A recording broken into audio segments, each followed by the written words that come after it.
Part 3.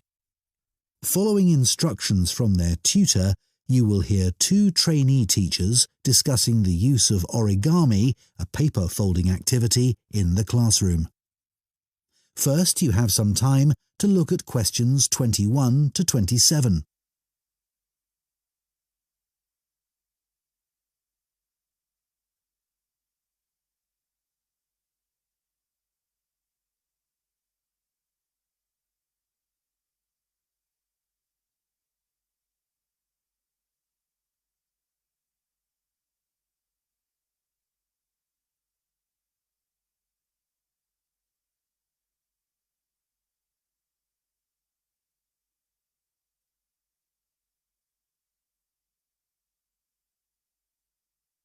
Now listen carefully and answer questions 21 to 27.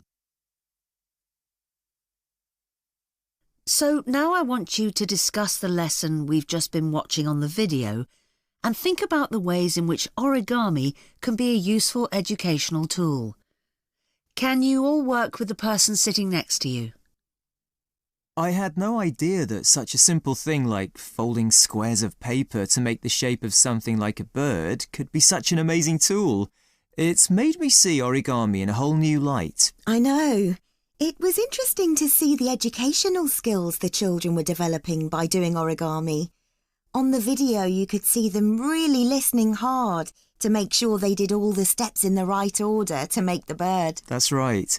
In this lesson, they were working individually, but it would also be interesting to see if the children could work out how to make something simple without being given any direction. That would help with building teamwork as well. Yes, but much more of a challenge. One thing that really stood out for me was that the children were all having fun while being taught something new. Which is a key aim of any lesson with this age group. And although these kids had no problems with folding the paper, with younger children, you could do origami to help practice fine motor skills. Absolutely. Shall we talk about the individual children we saw on the video? I wrote all their names down and took some notes. Yes, I did too. OK, good. Let's start with Sid. He was interesting because before they started doing the origami, he was being quite disruptive. Yes. He really benefited from having to use his hands. It helped him to settle down and start concentrating. Yes, I noticed that too. What about Jack? I noticed he seemed to want to work things out for himself. You could see him trying out different things rather than asking the teacher for help. What did you make of Naomi?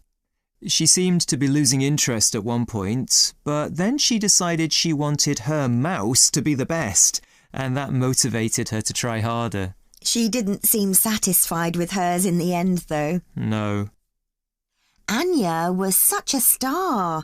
She listened so carefully and then produced the perfect bird with very little effort. I think the teacher could have increased the level of difficulty for her. Maybe.